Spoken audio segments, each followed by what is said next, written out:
तो हेलो दोस्तों, मेरा नाम है विशाल कुमार। आज हम लोग बिहार बोर्ड क्लास 10th के भौतिकी विषय के पार्ट 3 जिसका नाम है मानव नेत्र, इसके हम लोग ऑल वीवीआई ऑब्जेक्टिव को हम लोग पढ़ेंगे। इसके पहले हम लोग भौतिकी के पार्ट 1 और पार्ट 2 को हम लोग देख चुके हैं, जो कि पार्ट 1 और पार्ट 2 में विभाजित है। अभी तक वो वीडियो आप लोग नहीं देखे हैं तो देख सकते हैं। और जो भी लोग इस वीडियो को देख रहे हैं वो कॉपी और कलम लेकर के बैठे, ताकि हम जो भी क्वेश्चन करा रहे हैं वो कॉपी में लिख ले, ताकि एग्जाम के समय में रिवीजन करने में आसानी होगी। तो अब हम लोग मानव नेत्र चैप्टर के वीवीआई ऑब्जेक्टिव को हम लोग पढ़ेंगे। तो इसमें एक क्वेश्चन नंबर 1 में पूछा जा रहा है कि वर्ण विक्षेपण में किस वर्ण का प्रकाश सबसे अधिक विचलित होता है? कौन से रंग का जो प्रकाश होता है उस सबसे अधिक विचलित। अब हम लोग क्वेश्चन नंबर पूछा जा रहा है कि सिग्नल का प्रकाश लाल रंग का ही क्यों होता है? तो रेलवे का जो सिग्नल होता है उसका प्रकाश लाल रंग का ही क्यों होता है? तो उसका जो तरंगदैर्घ्य होता है वो अधिक होता है, इसी कारण से, यानी वो दूर से ही दिखाई दे देता है। अब हम लोग क्वेश्चन नंबर 3 को देखेंगे। इसमें पूछा जा रहा है कि श्वेत प्रकाश के विभिन्न वर्णों के विभक्त होने की घटना को क्या कहते हैं? तो जो श्वेत प्रकाश है उसके विभिन्न वर्णों में विभक्त होने की घटना को हम लोग क्या कहते हैं? तो उसे हम लोग प्रकाश का वर्ण विक्षेपण कहते हैं। अब हम लोग क्वेश्चन नंबर 4 को देखेंगे। इसमें पूछा जा रहा है कि प्रकाश का प्राथमिक वर्ण है, जो प्रकाश है उसका प्राथमिक वर्ण कौन सा है? तो नीला भी है, हरा भी है और लाल भी है। तो इसका आंसर होगा उपयुक्त सभी। इसे याद करने के लिए हम लोग RBG याद कर सकते हैं। R से रेड, RB से ब्लू और G से ग्रीन, RBG। अब हम लोग क्वेश्चन नंबर 5 को देखेंगे। इसमें पूछा जा रहा है कि क्या कारण है कि अंतरिक्ष यात्री को आकाश नीचे की अपेक्षा काले दिखाई देते हैं? यानी क्या कारण है कि जो अंतरिक्ष यात्री यानी अंतरिक्ष में लोग जाते हैं तो आकाश नीले की अपेक्षा वो काला दिखाई देता है, यानी आकाश नीला ना दिखाई दे करके काला दिखाई देता है। इसका कारण क्या है? तो इसका कारण है वायुमंडल एवं प्रकीर्णन का ना होना। अब हम लोग क्वेश्चन नंबर 6 देखेंगे। इसमें पूछा जा रहा है कि क्वेश्चन नंबर 6 में पूछा जा रहा है कि अबिंदुकता दूर करने के लिए किस प्रकार के लेंस का व्यवहार किया जाता है? तो अबिंदुकता जिन्हें हो जाता है उसको दूर करने के लिए हम लोग किस प्रकार के लेंस का व्यवहार किया जाता है? तो किस प्रकार के लेंस लगाया जाता है अबिंदुकता को दूर करने के लिए? तो सिलिंड्रिकल तरह का वो लेंस होता है, यानी सिलेंडर के आकार का होता है। अब हम लोग क्वेश्चन नंबर 7 को देखेंगे। इसमें पूछा जा रहा है कि एक लेंस की क्षमता 5 डायप्टर है, +5 डायप्टर है, तो किस प्रकार का वो लेंस है? तो पॉजिटिव में है तो ये कौन सा लेंस होगा?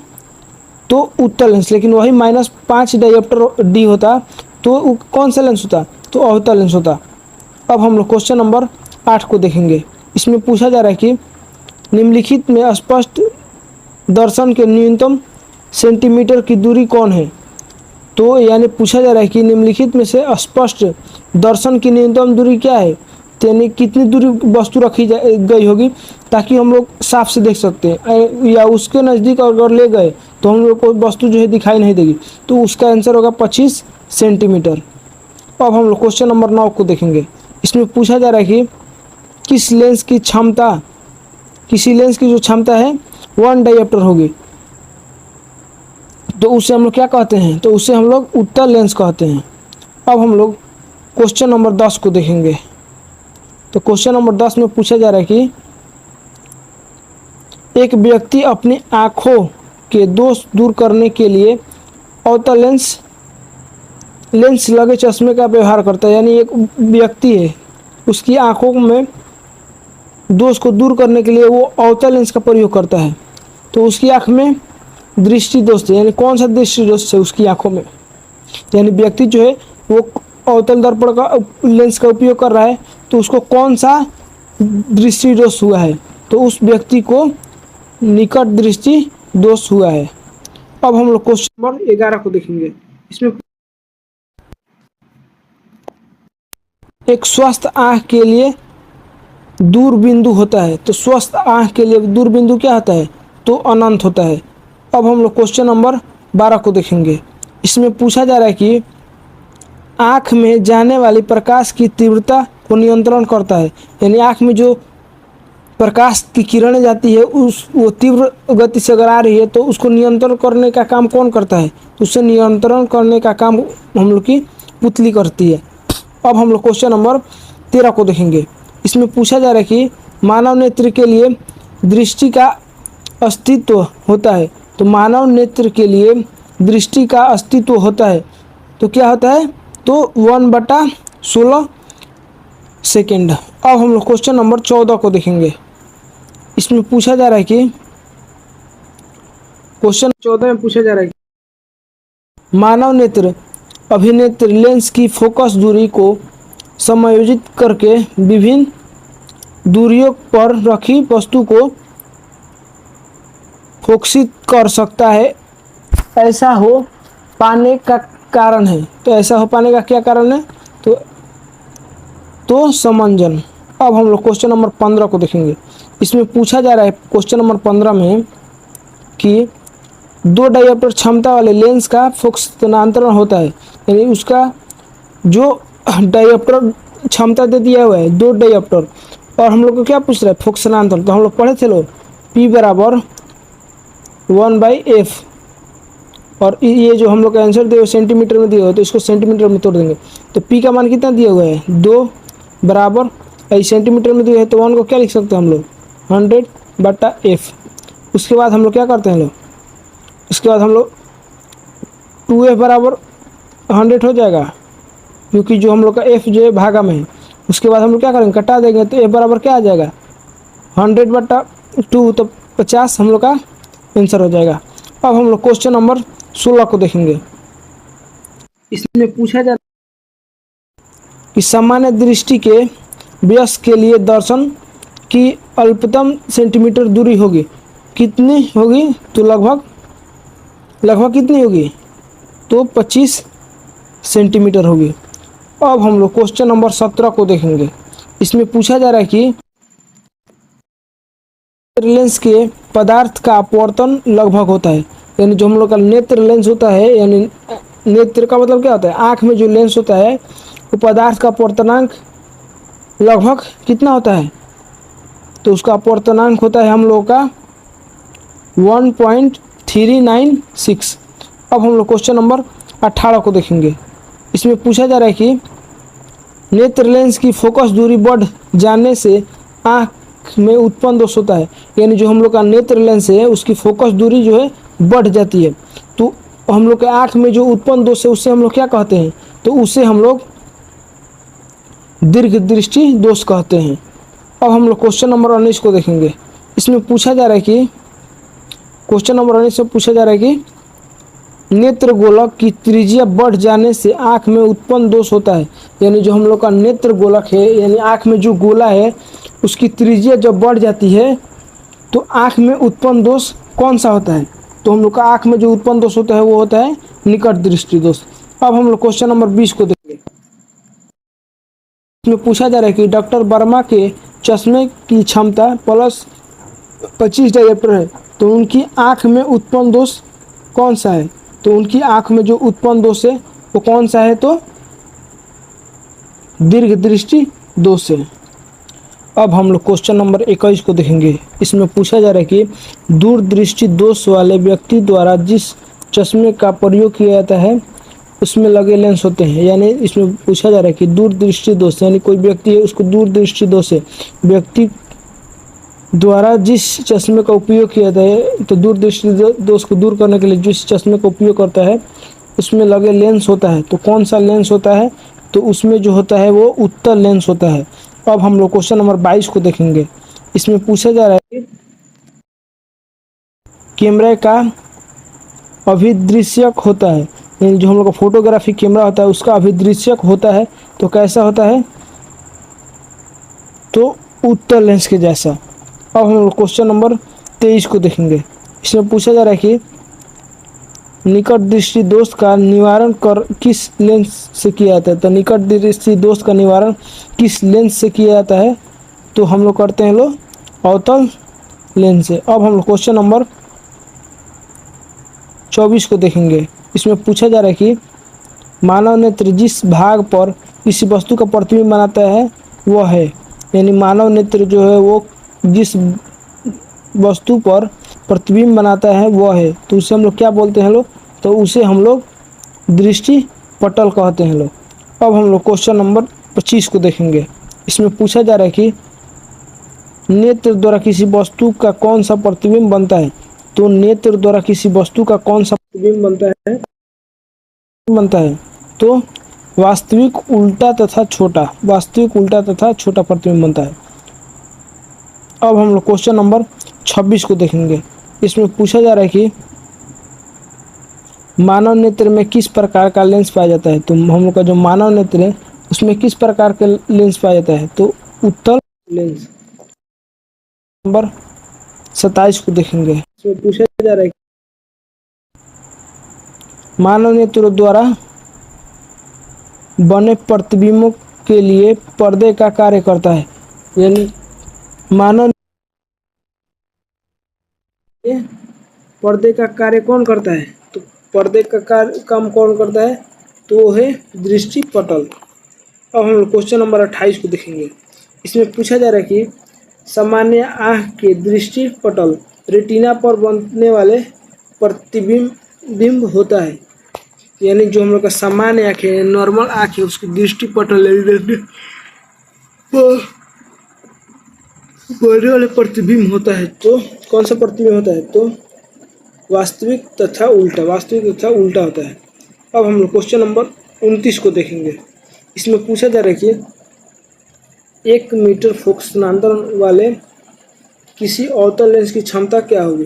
तो 1 मीटर अगर फोकसनांतर दिया और उत्तल लेंस या अवतल लेंस की क्षमता पूछेगा ना, अगर उत्तल लेंस पूछे तो हम लोग जानते हैं उत्तल लेंस जो होता है पॉजिटिव होता है और अवतल लेंस जो होता है नेगेटिव होता है, तो हम लोग मार देंगे लो -10 डायप्टर। 10 डायप्टर पूछा है, 10 मीटर पूछा है तो 10 डायप्टर मार देंगे लोग। लेकिन वही अगर उत्तल लेंस पूछता तो +10 डायप्टर हो जाता। अब हम लोग क्वेश्चन नंबर 30 को देखेंगे। इसमें पूछा जा रहा है कि प्रकाश की किस घटना के कारण सूर्य हमें वास्तविक सूर्योदय से लगभग 2 मिनट पूर्व दिखाई देने लगते हैं? तो प्रकाश की वो कौन सी घटना है जिससे जो जब हम लोग का सूर्योदय होता है उससे 2 मिनट पहले ही पहले दिखाई देते हैं सूर्य भगवान? तो इसका आंसर होगा वायुमंडलीय अपवर्तन के कारण। अब हम लोग क्वेश्चन नंबर 31 को देखेंगे। तो क्वेश्चन नंबर 31 में पूछा जा रहा है कि जो नेत्र निकट स्थित वस्तु को साफ साफ नहीं देख सकता है उस नेत्र को हम लोग होता है, तो उस नेत्र को हम लोग क्या कहते हैं? यानी जो नेत्र निकट स्थित वस्तु को साफ साफ नहीं देख सकते, यानी निकट की वस्तु हम लोग साफ साफ नहीं देख सकते हैं, उस नेत्र को हम लोग क्या कहते हैं? तो उस नेत्र को हम लोग दूरदृष्टि दोष कहते हैं। अब हम लोग क्वेश्चन नंबर 32 को देखते हैं। इसमें पूछा जा रहा है कि निकट दृष्टि दोष वाले मनुष्य के चश्मे में होता है, यानी जो निकट दृष्टि दोष वाले व्यक्तियों के चश्मों में होता है तो क्या होता है? तो अवतल लेंस होता है। अब हम लोग क्वेश्चन नंबर 43 को देखेंगे। इसमें पूछा जा रहा है कि 33 को देखेंगे कि अभिनेत्र लेंस की फोकस दूरी में परिवर्तन किया जाता है। तो अभिनेत्र लेंस की फोकस दूरी में परिवर्तन किया जाता है, तो किसका परिवर्तन किया जाता है? तो हम लोग करते हैं लोग पक्षमाभि द्वारा, पक्षमाभि द्वारा। अब हम लोग क्वेश्चन नंबर 34 को देखेंगे। इसमें पूछा जा रहा है कि निम्नलिखित में से कौन सा नेत्र का रंगीनीय भाग होता है? तो निम्नलिखित में से कौन सा जो भाग है वो रंगीन भाग दिखाई देता है? तो वो है हम लोगों का परितांत्रिका, परितारिका। अब हम लोग क्वेश्चन नंबर 35 को देखेंगे। इसमें पूछा जा रहा है कि प्रकाश का रंग नीला दिखना किस घटना का पर आधारित है? यानी जो हम लोग का प्रकाश है वो नीला दिखता है आसमान, तो वो किस घटना पर आधारित है? तो कौन सी घटना पर आधारित है?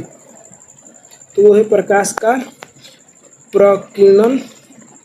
अब हम लोग क्वेश्चन नंबर 36 को देखेंगे। इसमें पूछा जा रहा है कि चंद्रमा पर खड़े अंतरिक्ष यात्री को आकाश प्रतीत होता है, तो कैसा प्रतीत होता है आकाश?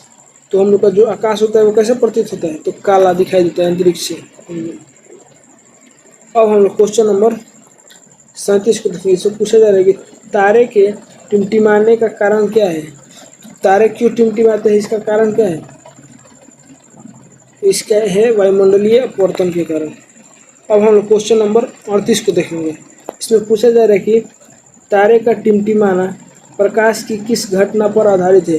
तो तारे का टिमटिमाना है जो है वो प्रकाश की किस घटना पर आधारित है? तो वो है प्रकाश का अपवर्तन। अब हम लोग क्वेश्चन नंबर 40 को देखेंगे, 39 को देखेंगे। इसमें पूछा जा रहा है कि सरल सूक्ष्मदर्शी में किसका उपयोग किया जाता है? यानी जो हम लोग का सरल सूक्ष्मदर्शी होता है उसमें हम लोग किसका प्रयोग करते हैं? तो उसमें हम लोग उत्तल लेंस का उपयोग करते हैं। अब हम लोग क्वेश्चन नंबर 40 को देखेंगे। इसमें पूछा जा रहा है कि किसी लेंस द्वारा उत्पन्न आवर्धन का ऐसे मात्रक क्या होता है? तो किसी लेंस द्वारा जो उत्पन्न आवर्धन का जो ऐसा मात्रक होता है वो क्या होता है? तो मात्रक विहीन। अब हम लोग क्वेश्चन नंबर 41 को देखेंगे। इसमें पूछा जा रहा है कि नेत्र में प्रवेश करने वाली प्रकाश किरणों का अधिकांश अपवर्तन कहाँ होता है? यानी जो हम लोग का नेत्र में प्रवेश, आँख में जो प्रकाश प्रवेश करती है प्रकाश की किरणें, तो अधिकांश अपवर्तन कहाँ होता है? तो अधिकांश जो अपवर्तन होता है वो होता है हम लोग का कार्निया के बाहर पृष्ठ पर। अब हम लोग क्वेश्चन नंबर 42 को देखेंगे। इसमें पूछा जा रहा है कि वायुमंडल में प्रकाश का कौन सा रंग अधिक प्रकीर्णन करता है? तो जो हम लोग का वायुमंडल है उसमें प्रकाश का जो कौन सा जो रंग है वो अधिक प्रकीर्णन करता है, वो होगा नीला। अब हम लोग क्वेश्चन नंबर 43 को देखेंगे। इसमें पूछा जा रहा है निम्नलिखित में प्रकाश के रंगों में से किस रंग का अपवर्तनांक अधिक है? किसका अपवर्तनांक जो है सबसे अधिक है? तो वो है बैगनी। अब हम लोग क्वेश्चन नंबर 44 को देखेंगे। इसमें पूछा जा रहा है कि इंद्रधनुष का बनना किस परिघटना पर आधारित है? तो जो हम लोग का इंद्रधनुष बनता है तो किस परिघटना पर आधारित है? तो वो है हम लोगों का प्रकाश का वर्ण विक्षेपण। अब हम लोग क्वेश्चन नंबर 55 को देखेंगे। इसमें पूछा जा रहा है कि निर्वात में प्रकाश की चाल जो होती है वो कितनी होती है? तो निर्वात में प्रकाश की चाल जो होती है 3 × 10⁻8 मीटर पर सेकेंड होता है। अब हम लोग क्वेश्चन नंबर 46 को देखेंगे। इसमें पूछा जा रहा है कि क्वेश्चन नंबर 46 में पूछा जा रहा है कि मानव नेत्र अभिनेत्र लेंस की फोकस दूरी को बाहर, दूर या निकट की वस्तु को साफ साफ देख सकते हैं। इस आँख को हम लोग क्या कहते हैं? यानी मानव नेत्र अभिनेत्र लेंस की फोकस दूरी को बदल कर क्या करते हैं लोग? दूर या निकट की वस्तु को हम लोग साफ साफ देख सकते हैं। तो साफ साफ देख सकते हैं तो इसे हम लोग क्या कहते हैं? तो इसे हम लोग कहते हैं तो इसे हम लोग समंजन क्षमता कहते हैं। अब हम लोग क्वेश्चन नंबर 47 को देखेंगे। इसमें पूछा जा रहा है कि क्वेश्चन नंबर 47 में पूछा जा रहा है कि अत्यधिक ऊंचाई पर उड़ने वाली यात्री को आकाश कैसा प्रतीत होता है, यानी कैसा दिखाई देता है? यानी जो आकाश में उड़ती है जहाज है उसमें जो आदमी होते हैं उन्हें हम लोग का जो है आकाश वो कैसा दिखाई देता है? तो उन्हें काला दिखाई देता है। अब हम लोग क्वेश्चन नंबर 48 को देखेंगे। इसमें पूछा जा रहा है कि क्वेश्चन 48 में पूछा जा रहा है कि किसी कोलाइडी बिलियन में निलंबन कणों से प्रकाश का प्रकीर्णन को कहा जाता है। तो किसी कोलाइडी बिलियन में निलंबित प्रकाश को क्या कहा जाता है? तो हम लोग इसे क्या बोलते हैं लोग? तो इसे हम लोग टिंडल प्रभाव बोलते हैं लोग। अब हम लोग क्वेश्चन नंबर 49 को देखेंगे। तो इसमें पूछा जा रहा है कि जब प्रकाश की किरण किसी मोटे कांच की सिल्ली प्रिज्म से गुजरती है तो 7 रंगों में विभक्त हो जाती है। इस घटना में सबसे कम झुकाव किस रंग का होता है? तो यानी पूछा जा रहा है कि जब प्रकाश की किरण किसी मोटे कांच की शीशी से क्या कहते हैं गुजरती है तो वो 7 रंगों में विभक्त हो जाती है। तो इस घटना को कम झुकाव किस रंग का होता है? यानी रंग पूछ रहा है तो ये होगा लाल रंग। अब हम लोग देखेंगे क्वेश्चन नंबर 50। इसमें पूछा जा रहा है कि इंद्रधनुष में सबसे बाहर कौन सा रंग दिखाई देता है? यानी जो हम लोग का इंद्रधनुष है उसमें सबसे बाहर में कौन सा रंग दिखाई देता है? तो लाल रंग। अब हम लोग क्वेश्चन नंबर 51 को देखेंगे। इसमें पूछा जा रहा है क्वेश्चन नंबर 51 में कि वास्तविक सूर्यास्त और आभासी सूर्यास्त के बीच लगभग कितने समय का अंतर होता है? तो वास्तविक सूर्यास्त और आभासी सूर्यास्त के बीच में लगभग कितने समय का अंतर होता है? तो वो होता है हम लोग का 2 मिनट का। यानी 2 मिनट पहले ही प्रकाश की किरण पृथ्वी तक पहुंच जाती है। अब हम लोग क्वेश्चन नंबर 52 को देखेंगे। इसमें पूछा जा रहा है कि उदय और अस्त होते समय सूर्य कैसा दिखाई देता है? यानी जब सूर्य अस्त या सूर्य उदय होता है तो हम लोग की जो सूर्य भगवान है वो कैसे दिखाई देते हैं? तो वो हम लोग को दिखाई देते हैं ऐसा लाल, यानी रक्ताभ यानी लाल। अब हम लोग क्वेश्चन नंबर 53 को देखेंगे।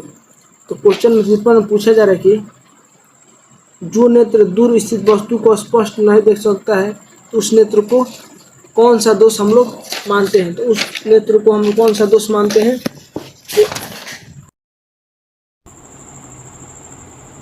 तो क्वेश्चन नंबर 53 में पूछा जा रहा है कि जो नेत्र दूर स्थित वस्तु को स्पष्ट नहीं देख सकते, यानी दूर स्थित वस्तु को हम लोग नहीं देख सकते हैं, उस नेत्र में कौन सा दोष होता है? तो वो कौन सा दोष होता है? तो वो हम लोग का दोष जो होता है वो निकट दृष्टि दोष होता है। अब हम लोग 54 नंबर क्वेश्चन को देखेंगे।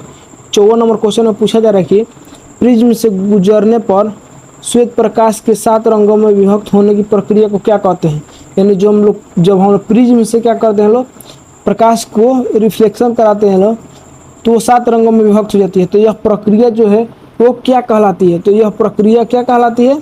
तो ये प्रकाश का वर्ण विक्षेपण कहलाता है। अब हम लोग क्वेश्चन नंबर 55 को देखेंगे।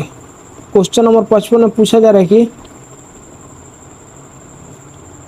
कार्निया के पीछे एक संरचना होती है जो पुतलियों के साइज को नियंत्रित करता है, उसे हम लोग क्या कहते हैं? यानी कार्निया हम लोग की आँख में जो है ना उसके पीछे एक संरचना है जो कि पुतलियों को क्या साइज को क्या करता है? नियंत्रित करते हैं, यानी छोटा बड़ा करते रहता है।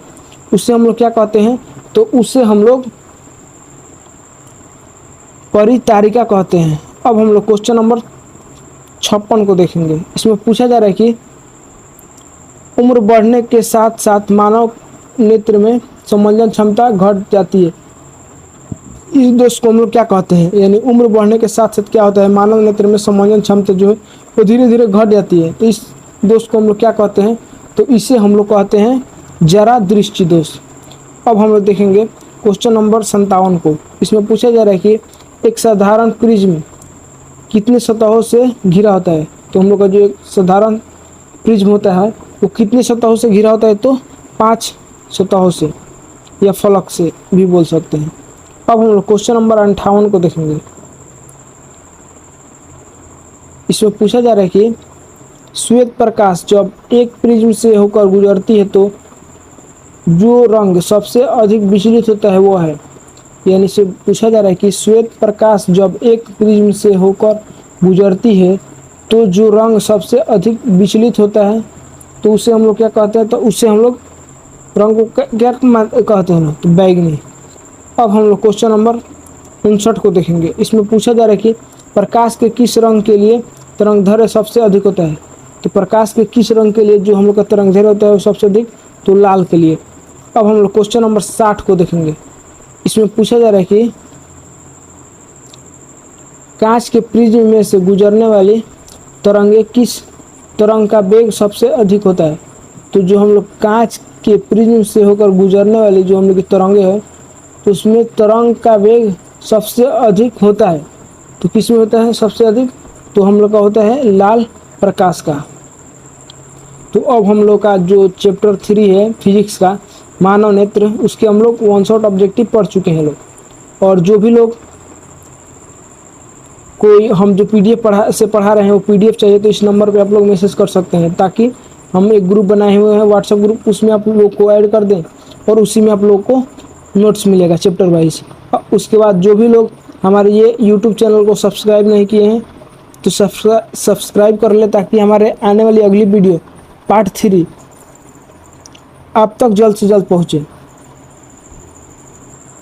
धन्यवाद। जय हिंद।